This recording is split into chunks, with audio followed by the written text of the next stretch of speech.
మన ధర్మాన్ని, సంస్కృతిని, పద్ధతిని పాఠశాల స్థాయి నుండి అమలు చేసేందుకు కేంద్ర ప్రభుత్వం కృతనిశ్చయంతో ఉన్నట్లు భారతీయ శిక్షా పరిషత్ కమిటీ సభ్యులు, ప్రతిష్టాత్మకమైన షహనాయి విద్వాంసుడు బిస్మిల్లా ఖాన్ పురస్కార గ్రహీత డాక్టర్ వసంత కిరణ్ పేర్కొన్నారు. దేశవ్యాప్తంగా ఆయా రంగాల్లో అత్యున్నతమైన స్థాయిలో ఉన్నవారితో కేంద్ర ప్రభుత్వం ఏర్పాటు చేసిన కమిటీలో వసంత కిరణ్ సభ్యునిగా ఉన్నారు. ఒంగోలు వచ్చిన వసంత కిరణ్ కళారంగానికి సంబంధించి జాతీయ స్థాయిలో అమలు చేయనున్న నూతన విద్యా విధానం గురించి, భారతీయ కళల గురించి డి న్యూస్కు వివరించారు. ప్రతిష్టాత్మకమైన ఐఐటి, ఎన్ఐటి వంటి వాటిల్లో స్పోర్ట్స్ కోటా మాదిరిగా కళల కోటా కింద సీట్లు రిజర్వ్ చేసేందుకు కేంద్ర ప్రభుత్వం కృషి చేస్తున్నట్లు వసంత కిరణ్ తెలిపారు. ప్రపంచంలోని ప్రతి చోట భారతీయ కళలు, సంప్రదాయం, సనాతన ధర్మం గొప్పతనాన్ని తెలుసుకునే విధంగా తన వంతు కృషి చేస్తున్నట్లు వసంత కిరణ్ తెలిపారు.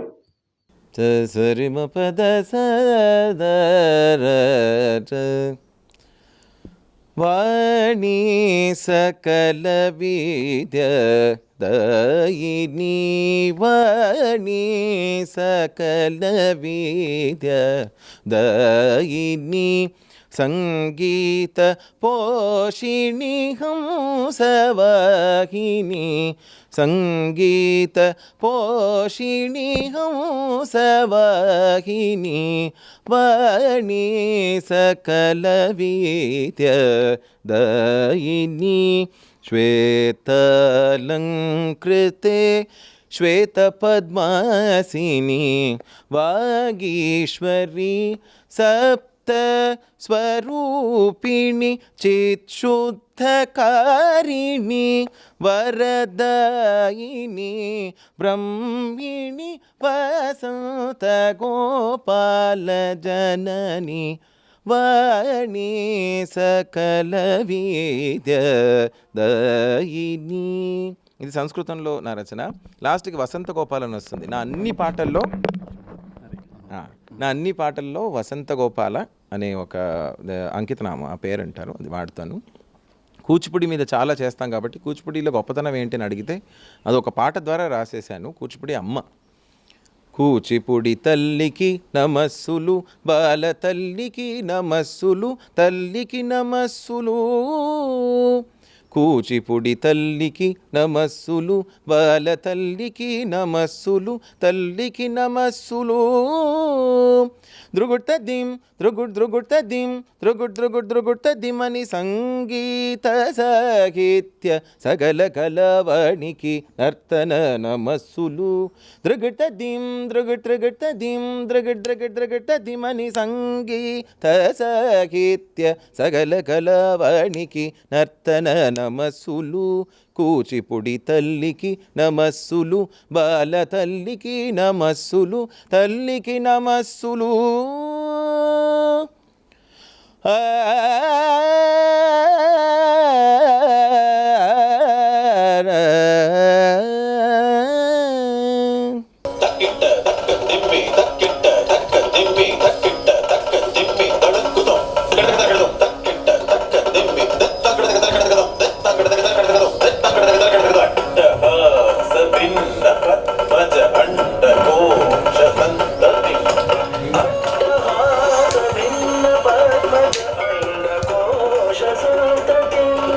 దృష్టిపాత నష్ట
शतम् जगत्प्रभुम् नीतिमार्गगोविदम् पुरातनम् जगत्प्रभुम् काशिकापुराधिनाथ कालभैरवम् भजे काशिकापुराधिनाथ कालभैरवम् भजे कालभैरवम् भजे कालभैरवम् भजे कालभैरवम् भजे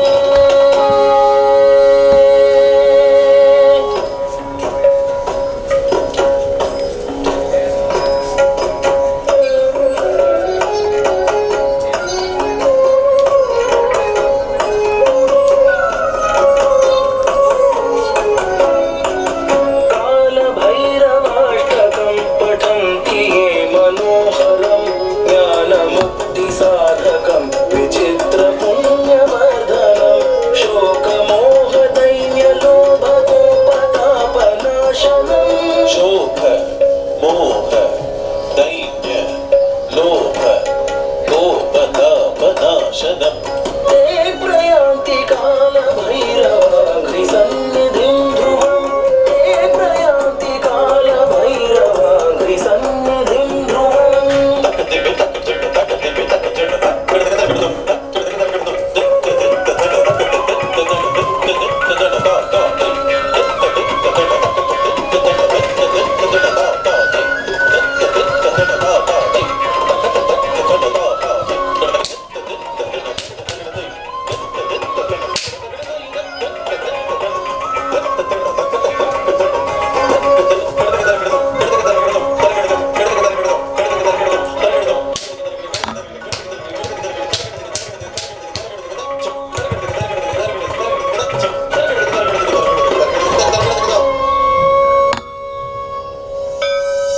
इति श्रीमत् शङ्कराचार्य विरचितं कालभैरवाष्टकम्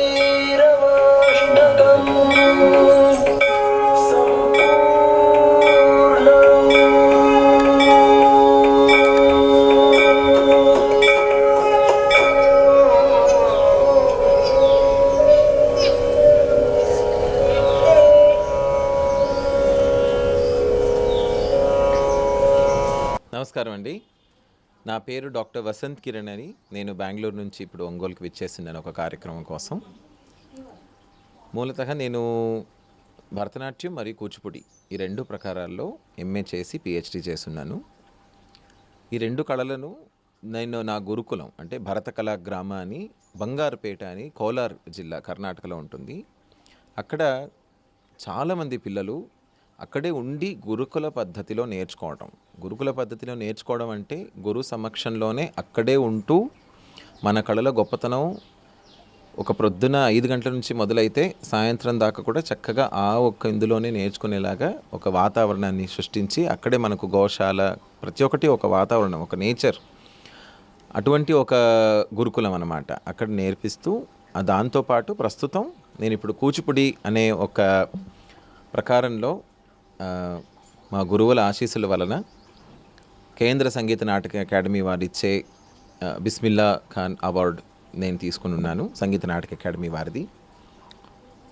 అంతకన్నా గొప్ప అదృష్టం ఏమిటి అంటే ఒక కళాకారుడిగా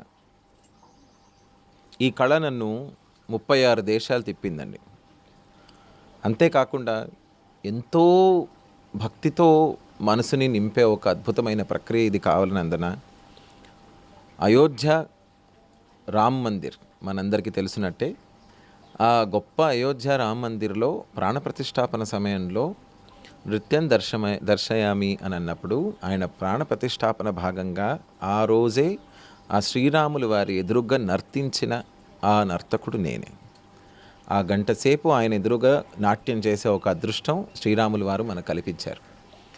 అంతకన్నా బహుశా ఈ కళాకారుడిగా ఈ కళాలోకానికి నేను లోకానికి ఏదో ఇచ్చుకోవాలని అనుకుంటే నా కళని ఎంతోమంది శిష్యుల ద్వారా మన భారతీయ సంస్కృతిని, దాని గొప్పతనాన్ని ఈ నాట్యం సంగీతం ద్వారా ఖచ్చితంగా అందరికీ తెలియపరచాలి.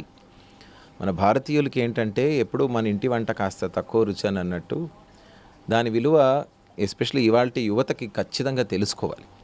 అది తెలుసుకునే ఒక రీతి కళలు.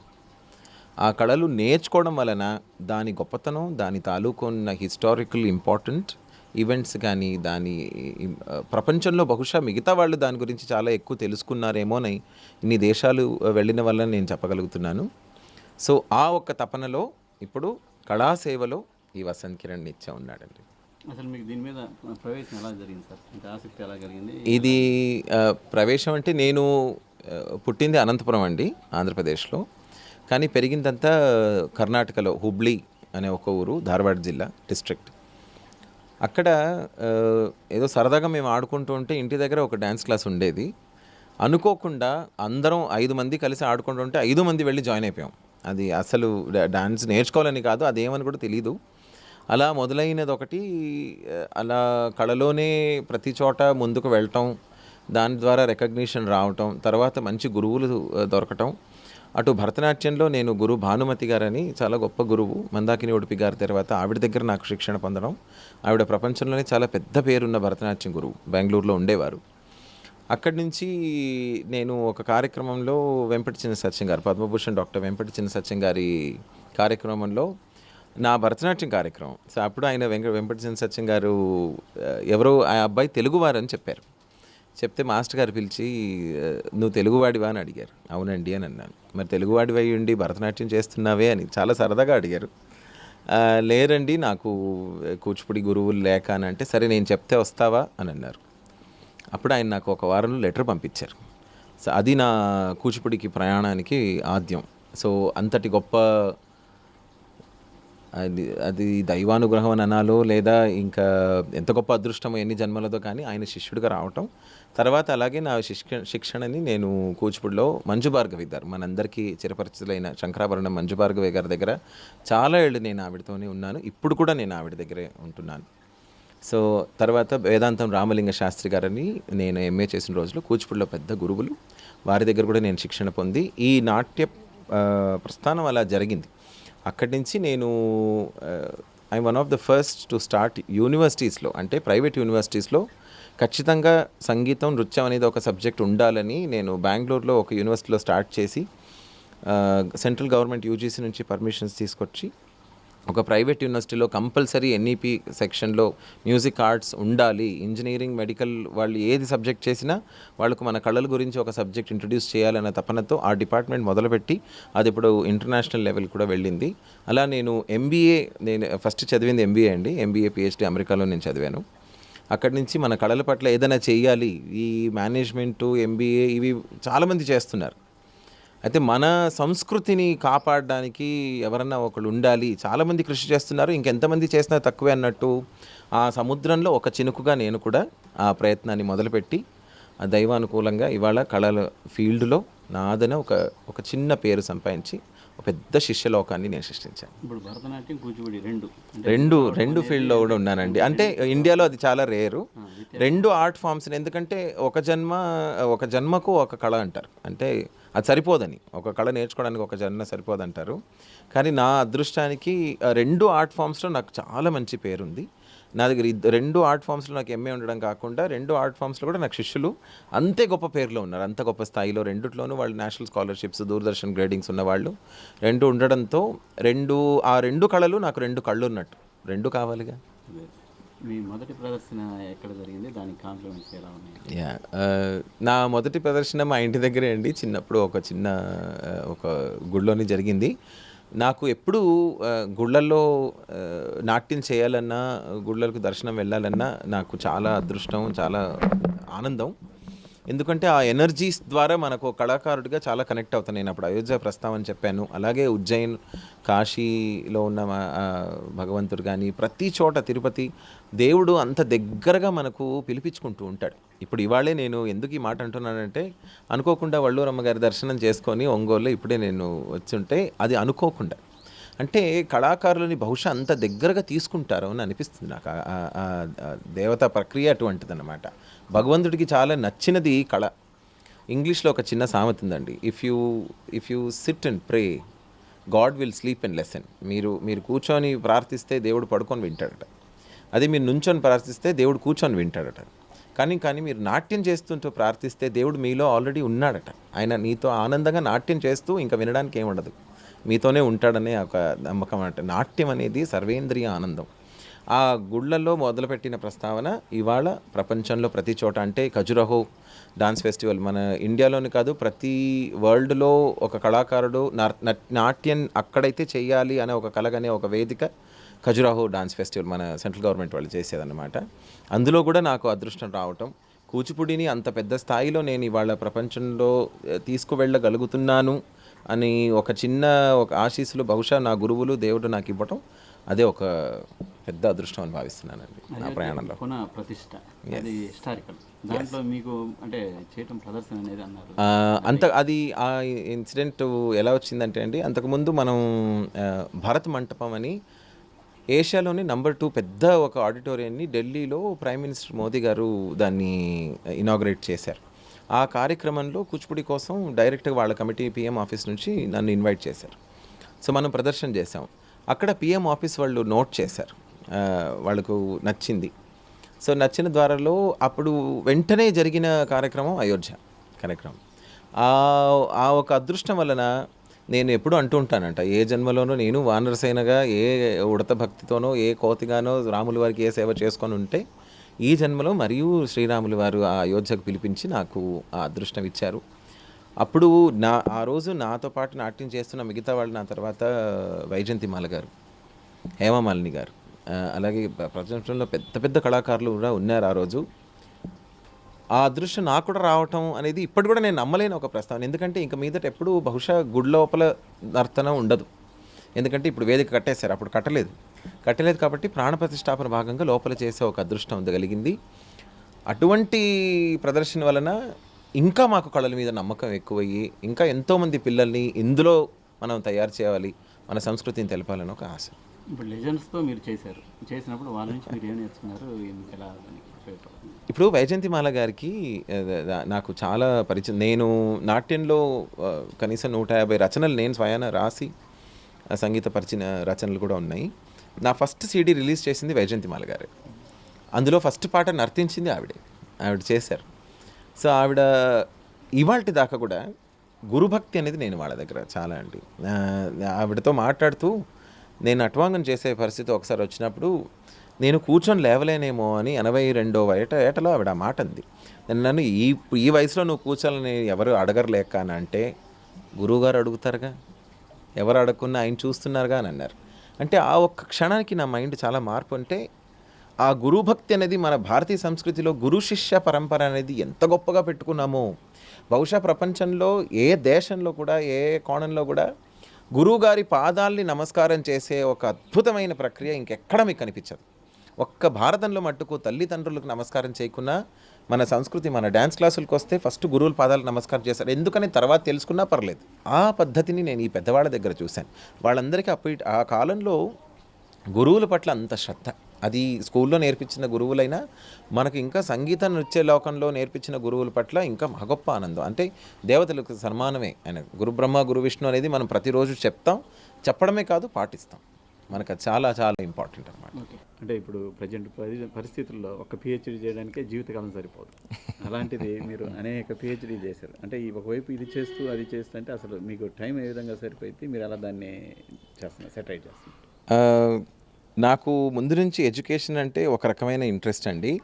పైగా మన కళాకారులలో ఒక చిన్న అపోహ ఉంది అనమాట. పేరెంట్స్ కూడా అనుకుంటుంటారు, అంటే డ్యాన్స్ క్లాసులకు వెళ్ళి సంగీతం క్లాసులకు వెళ్ళి మా పిల్లాడి చదువులు తగ్గిపోయాయండి అని ఒక మాట ఉందన్నమాట. అది చాలా తప్పు.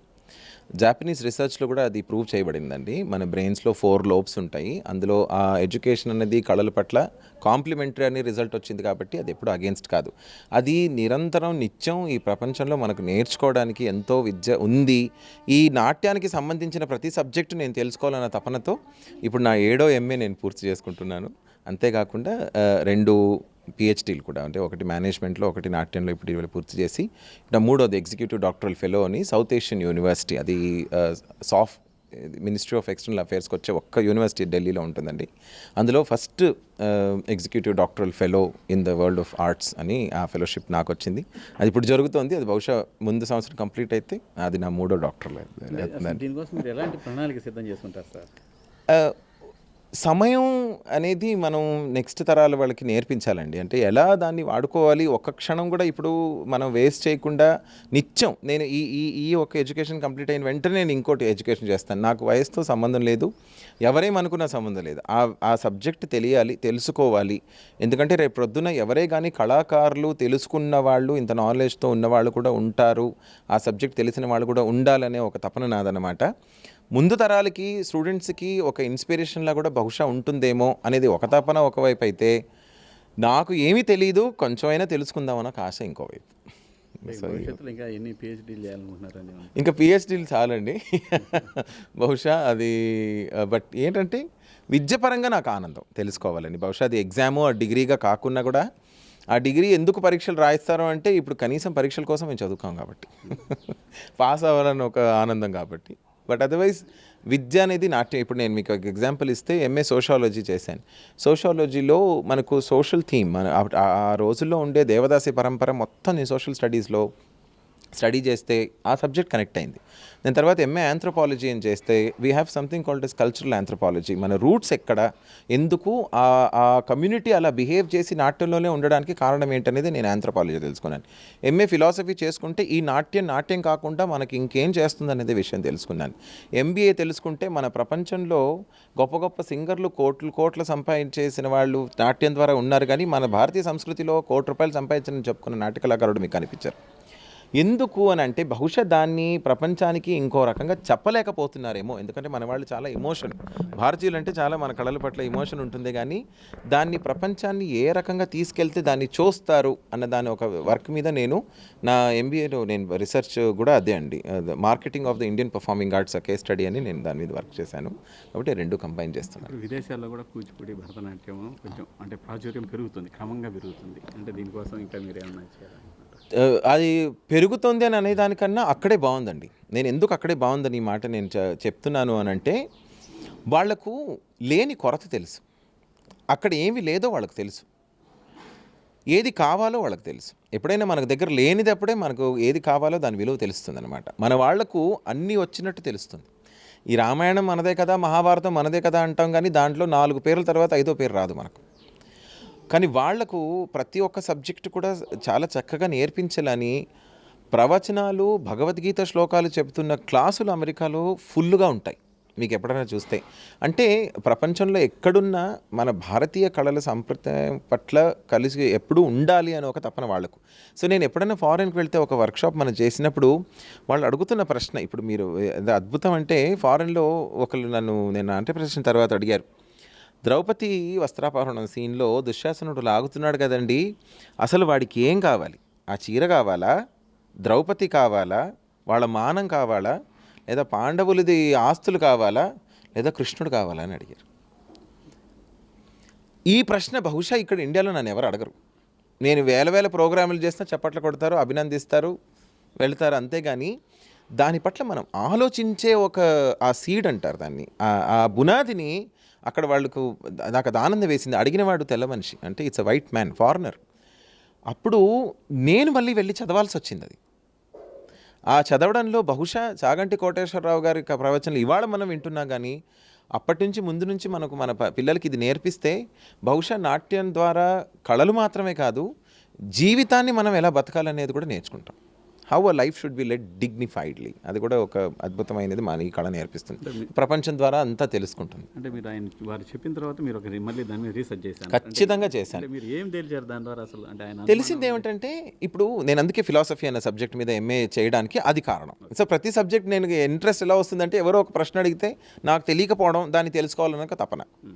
ఆ ఫిలాసఫీ ఏంటంటే, మన ప్రతి కళలు ఫస్ట్ మన పురాణం, వేద, ఉపనిషత్ మన నాట్యాన్ని దీనిల మీదనే ఆధారపడిందండి. ఇందులో ఏం లేదు అసలు. ప్రతి ఒక్కటి మనకు నాట్యంలో అన్నీ ఉంటాయి.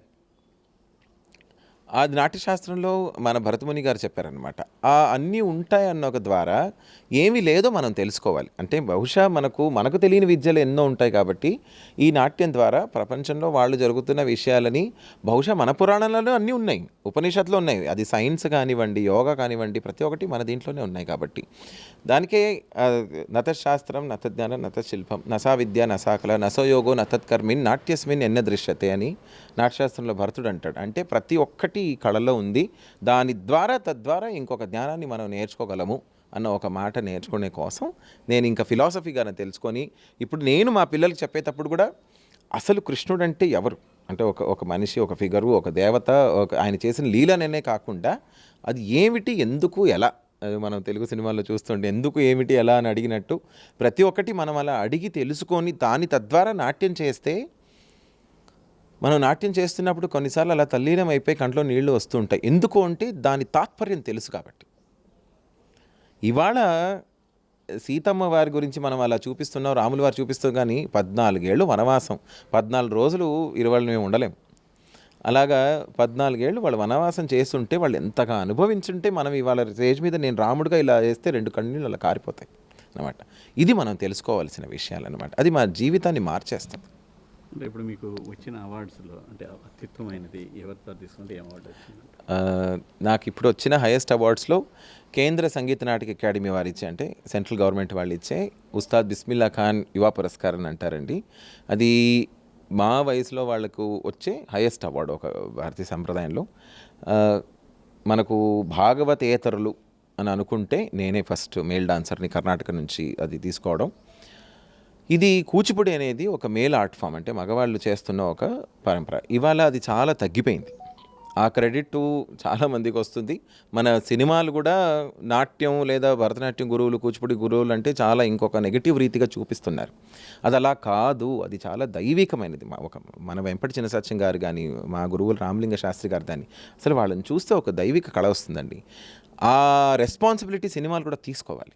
ఎప్పటికీ కె విశ్వనాథ్ గారు చూపించిన సినిమాల్లాగే మళ్ళీ మన కళల కోసం చూపిస్తే ఆ పెద్ద మీడియం వస్తుంది కదండి. అందుకని అటువంటి ఆ అవార్డు రావటం వలన ఇప్పుడు నేను దాన్ని రెస్పాన్సిబిలిటీగా తీసుకొని ఇంకా స్టేట్ అవార్డ్స్ కానీ, జర్మనీలో మాకు గ్లోబల్ అవార్డు వచ్చింది, అమెరికా వెళ్ళినప్పుడు కూడా we have many states honouring each అన్నమాట.